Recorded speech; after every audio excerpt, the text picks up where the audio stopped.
Ինչ վերաբերվում Ադրբեջանից հնչող հայտարարություններին, մենք շարունակելու ենք աշխատել խաղաղության հետագա ինստիտուցիոնալացման վրա եւ ես ասել եմ, որ նախկինում էլ ասել եմ, հիմա էլ ասում եմ, մենք արտաքին քաղաքականության ոլորտում Հայաստանի ներքին կյանքին վերաբերող հարցեր չենք քննարկում, Սահմանադրության փոփոխության օրակարգը ներառված է Հայաստանի Հանրապետության կառավարող մեծամասնության նախընտրական ծրագրում եւ դա փաստ է, այսինքն նախընտրական ծրագրում արձանագրված է նոր Սահմանադրության ընդունման անհրաժեշտությունը եւ ժողովուրդը քվեարկել է 726,000 մարդ քվեարկել է դրա օգտին, այլ բան, որ խորհրդարանում ուժերի հարաբերակցությունը զուտ սովորական Սահմանադրության փոփոխության տրամաբանությամբ այնպիսին չէ, որ դա մեզ հայտնի մեխանիզմով իրականացվի, բայց այդ օրակարգ կա, դա նախընտրական պարտավորություն է, մենք պետք է դիրքավորվենք, վերլուծենք իրավիճակը եւ դիրքավորվենք այդ թեմայի շուրջ։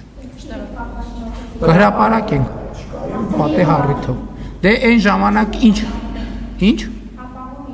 հապաղումը նրանում էր, որ քաղաքացիական պայմանագիր կուսակցության վարչության անդամները, երբ որ մենք քննարկում ունեցանք, նրանցից շատերը ունեին առաջարկներ եւ մենք հասկացանք, որ այդ առաջարկները, քանի որ նախընտրական շրջան է մոտենում, հանդարտ աշխատանքային պայմաններում չենք կարողանալու քննարկենք եւ որոշեցինք, որ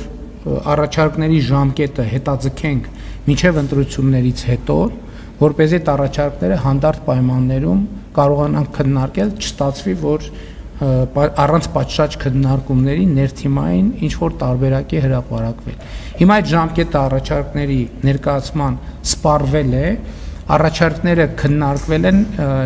վերջին անգամ, երբ որ մենք խոսում ենք, մի առաջարկ է, եթե չեմ սխալվում, մնացել, որի շուրջ պետք է որոշում կայացնենք, որից հետո կհրապարակենք տեքստը։